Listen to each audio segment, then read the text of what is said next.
Welcome back. Today is day 7 of your Holiday Dog Wisdom Almanac. And today we're going to talk about how to prepare for emergencies. And we're going to focus on just one aspect of that, and that is how to set up an emergency first aid kit. And some of the items in your first aid kit will cover what you need if you're going to be traveling with your dog, but a lot of them are things that you should just have on hand whether you're at home or on the road.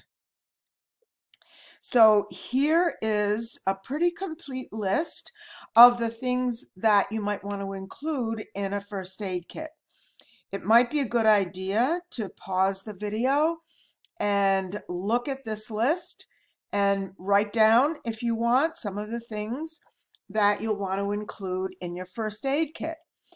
You should always have, whether you're at home or on the road, you should always have complete medical records for your dog, especially if your dog has any special medical needs. But in any case, you'd want to have proof of vaccinations, your certificate of rabies vaccination, and your dog's medical history.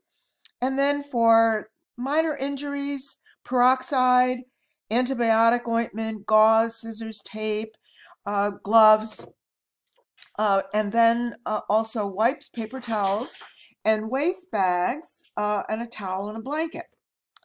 Then if your dog is on any prescription medications, make sure that you have a supply of those if you're going on the road with your dog. Make sure you take all of your dog's medications. And for any over-the-counter meds for allergies, antacid, upset tummy, diarrhea, any of those things, check with your veterinarian to make sure that whatever you purchase at the pharmacy is safe for your dog, and also get the correct dosage for your dog's age and size. If you're going to be traveling with your dog, you want to make sure that you have his regular food, water from home, because water will vary in composition in different locations. So you don't want to risk having your dog refuse to drink because he doesn't like the way water in the new place tastes or smells. So bring his travel ball and chew toys.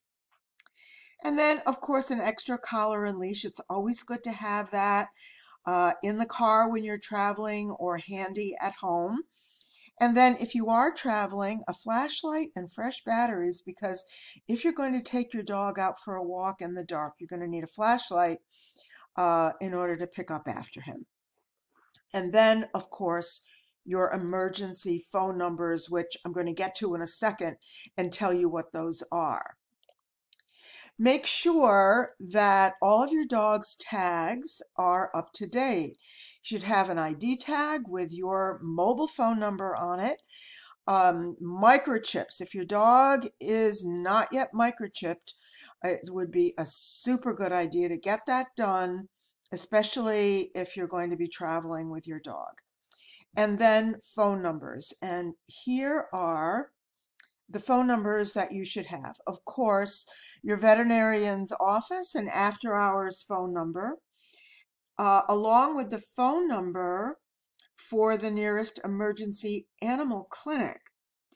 If you're traveling with your dog, look up ahead of time the phone number and the directions, or the address if you have GPS, for the nearest emergency animal clinic for all the locations along the way of your trip, of your road trip. If something comes up, you don't want to be wasting time looking for a veterinarian or emergency clinic. So just have those things as insurance and hope that you never need them.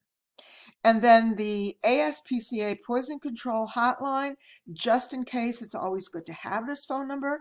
So it would be probably a good idea for you to write that down now.